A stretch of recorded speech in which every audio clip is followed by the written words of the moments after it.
quizá a veces hemos tenido una visión bastante neurocéntrica en donde consideramos que, bueno, hay un programa genético y hay una serie de instrucciones embriológicas que nos van a dictar a nosotros la maduración de los diferentes tejidos, de los procesos de migración y de diferenciación neuronal, y eso está bien, está perfecto, pero quizá el componente que yo quiero traer en este momento es el rol de la cultura, es el rol de sociedad y cultura.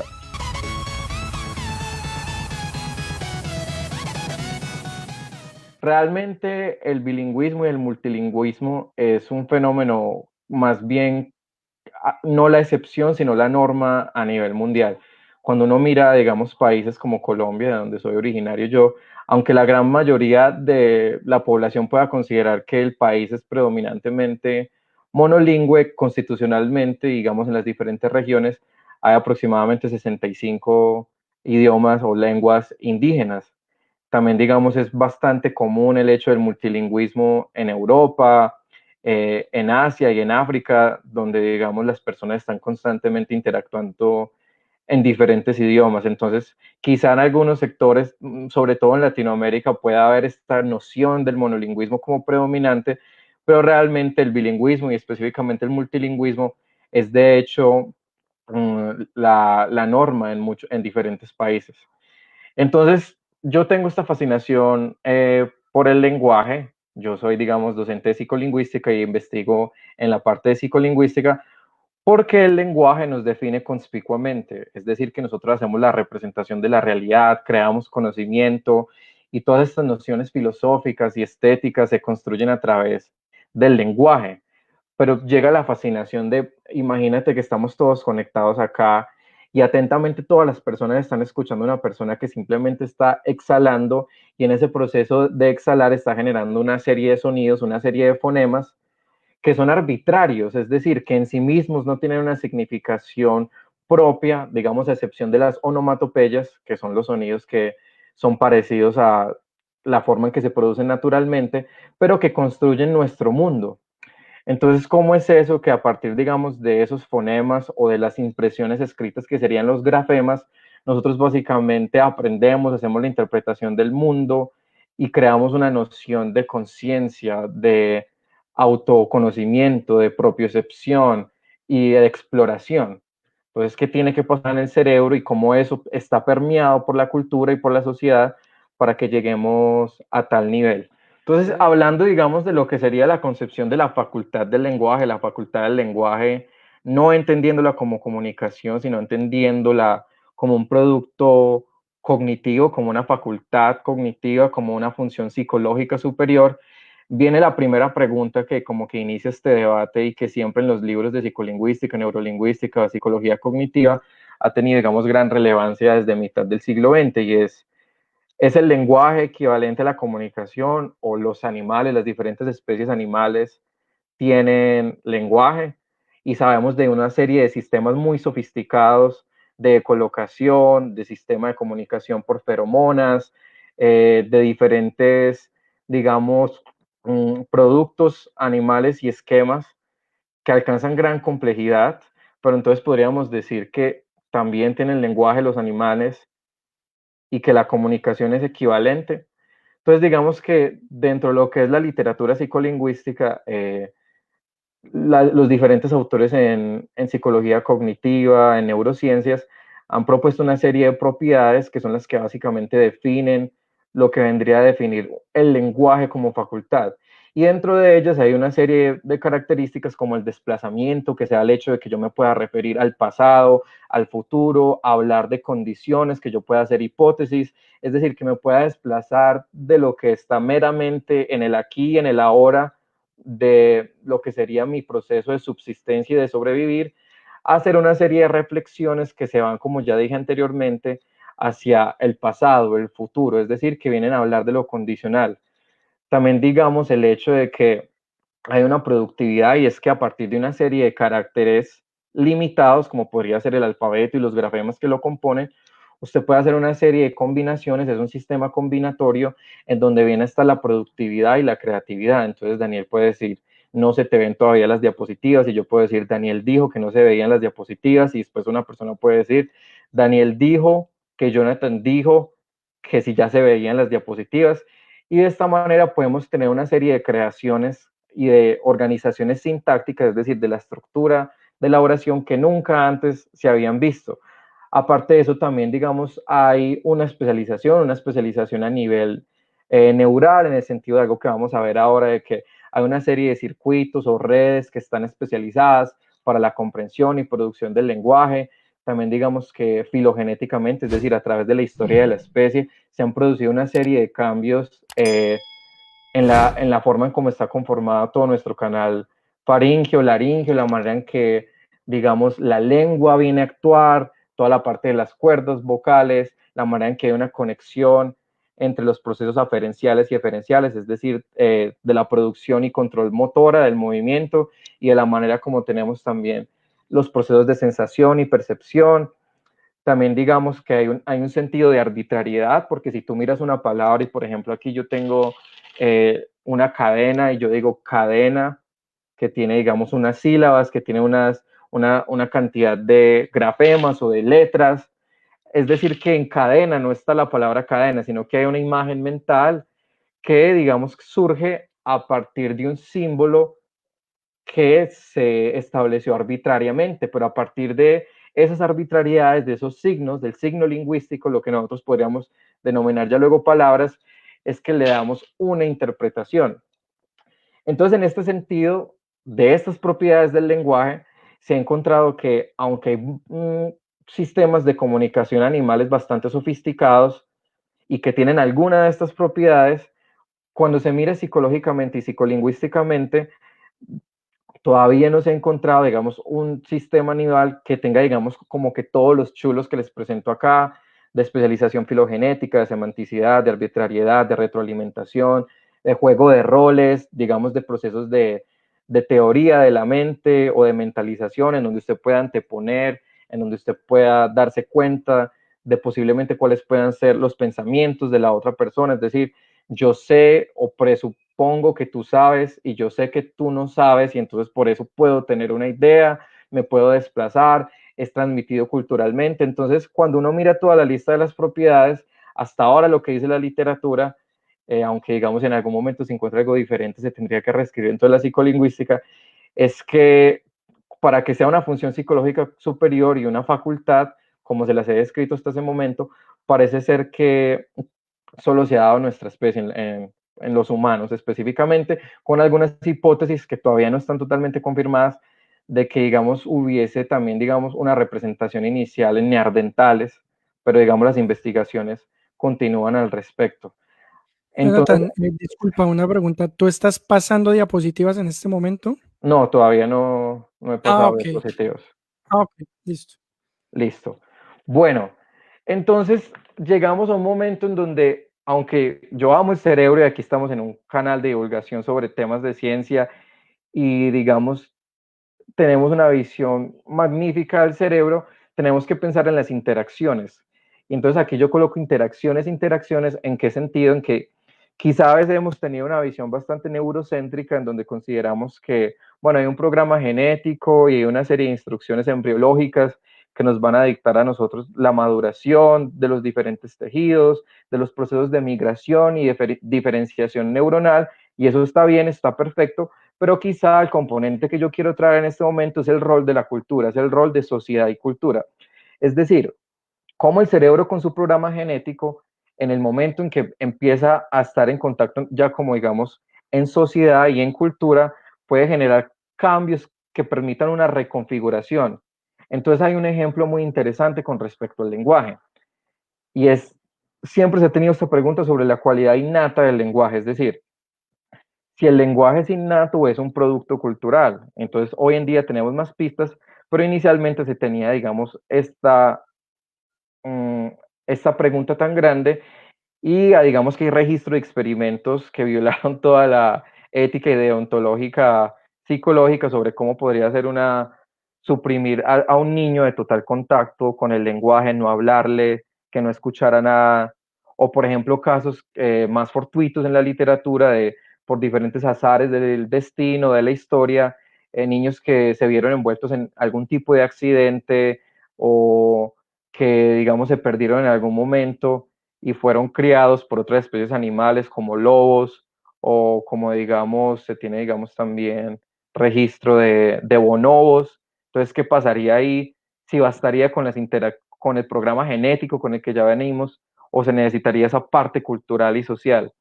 Y lo que se ha encontrado es que básicamente somos una mezcla de interacciones entre el programa genético que se da, digamos, por toda la historia evolutiva de nuestra especie, lo que llamaríamos filogenia, pero también una interacción con todo el proceso social desde que uno nace, pasando por los diferentes procesos de neurodesarrollo hasta vejez y muerte, todos los procesos ontogénicos. Entonces sería una interacción entre la filogenia y la ontogenia y por supuesto los diferentes factores que están presentes en el ambiente, como lo mencionaban anteriormente, digamos esquemas de nutrición, esquemas de ejercicio, esquemas digamos de exposición a patógenos, a otras toxinas, etcétera, etcétera. Entonces lo que hemos podido saber es que sí, hay unas instrucciones genéticas que son intrínsecas a la especie, pero para que éstas se desarrollen y para que se dé todo el proceso, digamos, de emergencia del lenguaje, que podamos hacer la interpretación del mundo y que podamos ser parte de un individuo en sociedad, se necesita ese paso por la cultura para que haya una reconfiguración del cerebro de manera retrodireccional y que se retroalimente. Entonces aquí es donde entramos a la noción de lo que podría ser el epigenoma, la epigenética, Daniel lo mencionó inicialmente, y es como, digamos, un gen o las instrucciones para la función de la regulación de una proteína pudiera ser encendido o desactivado sin cambiar la estructura como tal genómica con respecto a lo que usted haga socialmente o lo que sea su ontogenia. Entonces, dependiendo, digamos, de diferentes esquemas y diferentes exposiciones a las que usted pueda estar, puede que, como decía Daniel inicialmente en su conferencia, se puedan activar, digamos, por procesos de activar o desactivar, por procesos de metilación o modificaciones de histonas, diferentes instrucciones que nunca se vayan a expresar. Entonces, hasta este punto, lo que he querido transmitir es que sí, somos una interacción entre todo el programa genético que tenemos, entre todo el desarrollo cerebral, pero también para que alcancemos diferentes funciones psicológicas y sobre todo con respecto al lenguaje, vamos a necesitar todo el sentido del paso por la cultura, de la interacción con las personas, eh, para que se pueda, digamos, dar esa reconfiguración. Entonces hay una pregunta que surge también ahí y es, ¿cómo pudo haber surgido el lenguaje en términos generales, sin entrar todavía en términos del bilingüismo? Y digamos que se tienen unas hipótesis con respecto a que si haya sido, digamos, siguiendo los postulados de la selección natural o incluso, digamos, de otros subtipos como la selección sexual, en donde, digamos, un fenotipo, es decir, un rasgo, una característica en algún grupo o en un individuo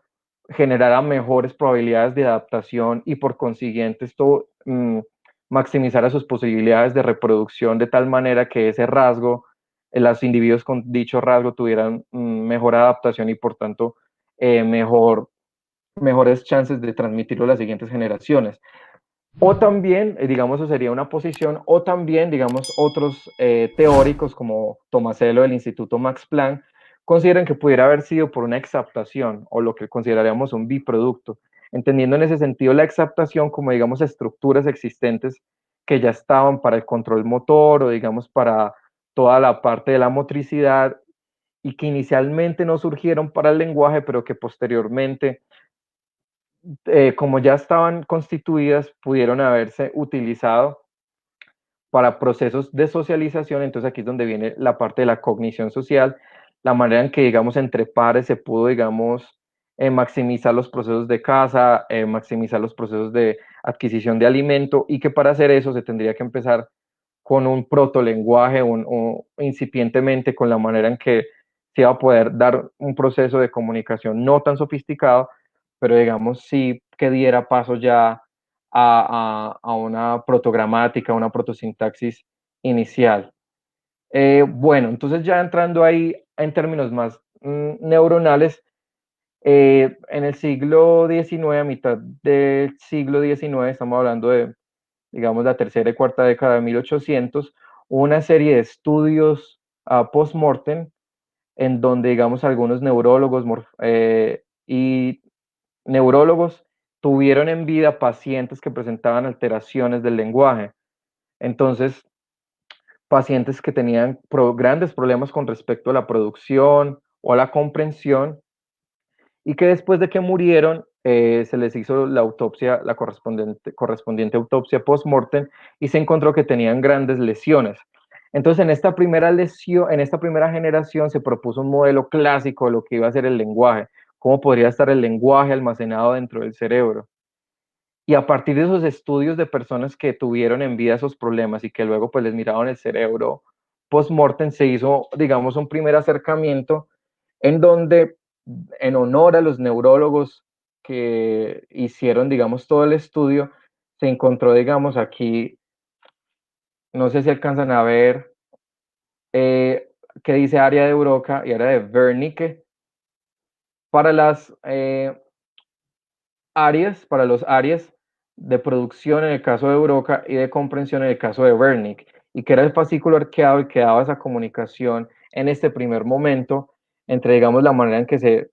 producía el lenguaje, se comprendía, entonces de que había una especialización y dependiendo del daño que usted tuviera, digamos, si fuera en el centro de producción o en el de comprensión, o digamos en la comunicación entre la producción y la producción y la comprensión, entonces usted podría tener diferentes tipos de trastornos afásicos. Hoy en día hemos avanzado mucho más de esa primera, digamos, concepción del lenguaje, del modelo de producción y comprensión, o Broca y Wernicke, que digamos también en la nomenclatura de Brodmann se describió aquí como Broca producción 45-44, y la comprensión aquí como Brodmann 41 y 42, para entender que el cerebro está mucho más interconectado de manera holística y que ese primer acercamiento de tener zonas individualizadas que estuvieran a cargo de procesos quizá no era del todo acertado. ¿Y cómo se llegó a este tipo de conclusiones? Porque se miraban pacientes que tenían dificultades, digamos, en la producción del lenguaje, lo que diría el área de Broca para la producción, y se encontró posteriormente con diferentes tipos de estudios que las lesiones no eran totalmente localizadas, que habían casos limítrofes, entonces digamos que se denominaban afasias de Broca, digamos a lesiones que podían estar entre el par triangular y el paro opercular en el 50% de los casos, pero a veces, digamos, esas lesiones estaban más extendidas y se alcanzaban a ir más allá de lo que se consideraba inicialmente. Entonces, que si, digamos, ya veníamos a la porción ventral del giro precentral y, digamos, al par triangular, el par opercular, entonces no se podía decir de que había una delimitación específica para un área del lenguaje, sino que tenía que haber una mayor extensión en ese sentido. Entonces, pasando de esa primera noción localizacionista en donde se hablaba de estructuras específicas, digamos que con lo que fue el advenimiento de la revolución cognitiva de los modelos informáticos, se empezó a hablar ya de un modelo mayor, que estaba más extendido y en donde, digamos, no simplemente señalábamos áreas específicas, sino que veíamos que había todo un conjunto de diferentes áreas que estaban soportados por las bases neurocognitivas, pero que iba mucho más allá. Entonces, digamos, ¿qué tiene que pasar cuando usted escucha una palabra? Pues inicialmente es una onda que tiene que entrar por el canal auditivo, que tiene que hacer todo el proceso de integración talámica y luego a cortezas, y luego una conversión acústico-fonológica para que esa onda luego sea entendida como un fonema, y luego tiene que acceder al almacén de fonemas en el caso de que la escuche para generar luego una palabra, pero entonces, ¿qué pasa si es una palabra escrita? Bueno, entonces lo que va a hacer es que tiene que ser un análisis visual porque el grafema o la letra es una imagen como tal, entonces eso tiene que hacer, digamos, todo el proceso también de transducción como una imagen visual, y luego ese léxico, esa imagen visual tiene que pasar a la biblioteca de imágenes visuales para convertirse en un grafema o fonema y que podamos leer. Y para hacer todo este tipo de procesos, entonces no bastaba simplemente con tener área de Broca y área de Wernicke o Brodmann 41, 42 en ese sentido, sino que tenía que ser mucho más extendido, pasando de esta manera entonces luego a lo que estamos trabajando hoy en día, desde la conectómica, los modelos de neurociencia cognitiva, en donde, digamos, no podemos sobresimplificar las funciones cognitivas y simplemente asignarles una localización específica. También considerar que hay variabilidad entre individuos. Entonces, el lenguaje específicamente en la mayoría de casos está lateralizado en el hemisferio izquierdo, pero también hay unos casos en menor proporción en donde está lateralizado en el hemisferio derecho, y hay variabilidad entre las personas. Y digamos, cuando hay un tipo de lesión, no se puede describir el tipo, los síntomas o el desarrollo que va a tener siempre de manera continua, porque puede que se presente un mejor pronóstico en algunos pacientes o no. Entonces, en ese sentido, se dejó de abusar del localizacionismo para pasar ya a una visión conectómica de vías dorsales y vías ventrales, que están básicamente, que van desde los aspectos más anteriores hasta los más posteriores. Entonces, digamos que pasando de esa noción de la primera generación de Broca y Wernicke, se pasó al modelo de conectoma perisilviano, en donde ya el lenguaje contempla múltiples zonas y tractos alrededor de la cisura de Silvio. Entonces, aquí podemos ver coloreados diferentes tractos del fascículo arqueado en el segmento largo, en el segmento anterior, ¿sí? Pasando, digamos, de las porciones dorsales a ventrales y teniendo una retroalimentación ventral dorsal. Y básicamente lo que quiero transmitir acá es que sabemos que estamos funcionando en red y que, como decía Daniel también inicialmente, el cerebro está constantemente funcionando de manera activa, incluso cuando dormimos, y se está activando diferentes áreas en todo momento. Y digamos que lo que he querido transmitir hasta acá es que esto pasa también con el lenguaje. Entonces, hay una gran activación de diferentes redes, ¿sí? Que hoy en día sabemos y conocemos por diferentes tipos de estudio, como el fMRI, el Functional Magnetic Resonance Imaging, o el Structural Magnetic Resonance Imaging, toda la parte de imagenología estructural y funcional, ¿sí? En donde, como les dije anteriormente, sabemos que hay porciones eh, del fascículo inferior fronto-occipital, pero también en la porción longitudinal del fascículo uncinado, y que entonces hay una vía dorsal y una vía ventral, como digamos lo proponen autores como Hitchcock y Poppel. Esto para llegar a aquella en términos del bilingüismo. Hasta ahora sabemos entonces que hay una red bastante interconectada. Esa red que estaba bastante interconectada confluye o llega a estar muy relacionada con lo que se han considerado los procesos de funciones ejecutivas. Entonces, ¿qué son las funciones ejecutivas? Las funciones ejecutivas son una serie de habilidades que me permiten a mí monitorear, planificar, autorregular la conducta, que me permiten a mí hacer un proceso de toma de decisiones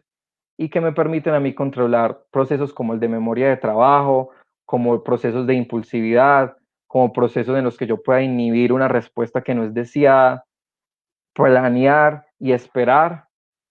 y selección de ítems. Entonces, ¿por qué esto se relaciona con el bilingüismo o por qué estoy hablando o mezclando estos temas para hablar del cerebro bilingüe? Lo que pasa es que, como les había mostrado anteriormente, nosotros tenemos diferentes vías dentro de lo que es el lenguaje, al ser una función cognitiva tan compleja. Está la parte, digamos, fonológica, que sería la de los sonidos, la parte sintáctica, que sería la parte de la organización dentro de la frase. Tenemos la parte también morfológica, que es la manera en cómo las palabras surgen y cómo se van moldeando. Tenemos también, digamos, la parte semántica, que es la manera en que le damos sentido, significación.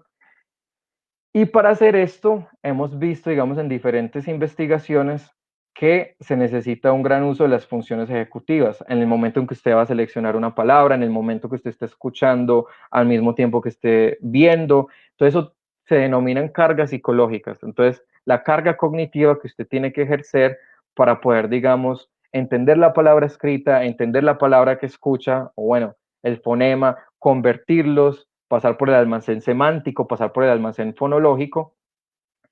Y para hacer esto, en términos generales, incluso si usted es bilingüe, va a tener que hacer uso de todas esas vías dorsales y ventrales que vimos anteriormente. Ahora, ¿qué es lo que pasa si usted es bilingüe o multilingüe? Lo que dicen las investigaciones es que generalmente pues va a depender de con respecto a la edad en que usted haya adquirido el otro idioma, pero generalmente lo que usted va a necesitar hacer es hacer un monitoreo y una supresión, digamos, de la sintaxis o de la fonología de un idioma que no esté utilizando en ese momento para poder hacer la planificación y la producción en el otro idioma. Entonces, muchas veces hay comentarios como estos. Es que yo pienso, por ejemplo, si usted es un hablante nativo del español, es que yo pienso en español y trato de organizar primero la sintaxis y la paso luego a inglés o a francés o alemán. O usted dice algo como, no, es que tengo que pensar en el idioma y no pensar en el idioma nativo. O usted dice algo como que, no, puedo leer y comprender muy bien, pero luego el momento de hablar se me dificulta más, etcétera, etcétera. Entonces, básicamente lo que hemos visto en los estudios de neuroimagen es que lo que está pasando ahí es que el sistema de funciones ejecutivas, es decir, del monitoreo del conflicto, de la detección de errores en la sintaxis, de la manera en cómo usted tiene que cambiar la producción y entonces hacer una activación ya del control motor y fonoarticulatorio, de la manera en cómo usted tiene que acceder a la biblioteca semántica. Entonces, eso genera una gran presión a nivel o una gran carga a nivel de las funciones ejecutivas. ¿Qué significa eso? Que si entonces si usted habla muchos idiomas, si usted es bilingüe o multilingüe, va a tener que estar haciendo esa supresión o ese conflicto de monitoreo y de errores constantemente. ¿Qué implica esto? Esto implica que este circuito que estoy mostrando aquí en la diapositiva, que digamos está entretejido entre el córtex prefrontal, la corteza cingulada anterior, los ganglios basales ya a nivel subcortical, y el lóbulo parietal inferior tienen que estar en constante actividad. Entonces, primero necesitan una, un gran input metabólico, pero también necesitan generar procesos, digamos, de aprendizaje y memoria. Y cuando se necesita acceder, digamos, a esas altas cargas psicolingüísticas, básicamente lo que se ha visto es que, por un lado, se vuelve más eficiente el proceso si es algo que está constante en el tiempo, que usted lo está haciendo todos los días, lo está ejercitando. Digamos, si usted es constantemente bilingüe, está leyendo en diferentes idiomas, si usted está expuesto en el trabajo a un idioma y lee en inglés y luego habla en francés. Entonces, que esos procesos de funciones ejecutivas, en la manera en cómo usted tiene entrenada la atención selectiva, en cómo puede, digamos, afrontar cargas de memoria de trabajo más altas, en la manera en que, digamos, puede hacer procesos de planificación y metacognición de parar y decir, bueno, ¿qué es lo que voy a decir? ¿Cómo lo voy a planear? Genera como una especie de gimnasia cerebral en donde ya, digamos, en términos neurales, se genera un mayor volumen eh, de la sustancia gris, es decir, de las interconexiones cerebrales. Entonces está generando a nivel de la conducta un ejercicio mental, pero al mismo tiempo eso está generando que esa red de circuitos y de funciones ejecutivas se esté viendo mejor robustecida por los procesos de aprendizaje y memoria y luego por los procesos de interconexión que hay entre ellos. Entonces, ¿qué es lo que se hace? Lo que se hace generalmente en este tipo de experimentos es que eh, usted tiene una persona en el laboratorio, una serie de pruebas computarizadas, ¿sí? En donde usted, por tiempos de respuesta, es decir, por mirando qué tan rápido puede responder una persona, le presenta cierto estímulo que represente un conflicto y básicamente usted va a mirar cuáles son los tiempos de respuesta más rápidos y si tiene acceso, digamos, a resonancia magnética, puede mirar también cómo se están dando los procesos eh, de oxigenación a nivel, pues dependiendo del tipo de metodología que usted utilice, bien sea de activación eléctrica, si es por EEG, o si es, digamos, por voxilometría, si usted puede determinar cómo se están dando los procesos de oxigenación. Entonces, lo que usted quiere determinar es comparando un individuo que sea bilingüe o multilingüe comparado con uno monolingüe, cómo le responde ante tareas que le presenten una gran carga cognitiva. Es decir, por ejemplo, esta prueba acá en donde usted le da una serie de números, una lista de números y la persona los tiene que ir repitiendo y mirar hasta qué punto la persona puede recordar o cómo los puede transformar. Si yo te digo, digamos, 1, 4, 3, 5 y después me los dices al revés. Y una serie de pruebas neuropsicológicas en donde, digamos, es muy conocida, en donde tú tienes que inhibir eh, básicamente el color en el que esté la palabra y simplemente enfocarte en las letras. Entonces, digamos, el primer ejemplo sería rojo porque la palabra está escrita como red, entonces sería congruente la palabra con el color. Pero luego, digamos, aquí tienes red, que sería rojo, pero escrito en amarillo, entonces eso presenta un conflicto. Entonces tú lo que quieres mirar es cómo se dan los procesos de tiempos de reacción y cómo se da el proceso de activación y en qué áreas en el cerebro cuando tú estás comparando grupos. Entonces, básicamente lo que tú harías es que tendrías grupos de multilingües o monolingües, les harías una serie de pruebas neuropsicológicas, ¿sí? Si tienes acceso, digamos, a neuroimagen, estarías viendo cómo los circuitos anteriores, por ejemplo, esta acá de funciones ejecutivas está respondiendo, y también mirarías qué tan rápido están respondiendo, entendiendo que las respuestas más rápidas indicarían mejor control en términos generales y también determinando luego por medio de neuroimagen si tú ves que, digamos, el volumen o la densidad de las conexiones en este sistema de funciones ejecutivas está más robusto en estas personas. Entonces, ¿qué es lo que se ha encontrado? Se ha encontrado que eh, cuando se hacen este tipo de experimentos en bilingües que, digamos, han tenido, o multilingües que han tenido una exposición considerable al idioma, sí se ha encontrado que los tiempos de reacción en los bilingües son mucho más rápidos y que el sistema de funciones ejecutivas está mucho más robusto y mejor, eh, digamos que sustentado a nivel neural y de conexiones de volumen y densidad comparado con los monolingües. Ahora, ¿esto cómo se explicaría? Esto se explicaría dentro de psicología cognitiva como lo que se denomina como un efecto de transferencia larga, y es decir, como una experiencia social, es decir, como un proceso de ontogenia inmerso, digamos, en la sociedad y cultura, pueda crear reservas neuronales que luego tengan un efecto en otro tipo de procesos. Digamos que las investigaciones no son del todo certeras en el sentido de que también hay otros reportes que dicen que probablemente no pueda ser el bilingüismo, sino, digamos, la conformación de las funciones ejecutivas como tal. Entonces, que en algunos sectores el ser bilingüe es básicamente un indicador de estatus social. Entonces, que las personas que tienen mejores oportunidades o mejor educación son las personas que pueden ser bilingües o que pueden aprender a tocar un instrumento. Y entonces que es un proceso de correlación, ¿sí? Más no de causalidad. Y ha habido ciertas críticas también al respecto. No obstante, digamos que la línea de investigación se mantiene y lo que se dice es que, digamos, efectos protectores como el del bilingüismo, como el del deporte, como el de, digamos, el saber tocar un instrumento, el estar activo cognitivamente,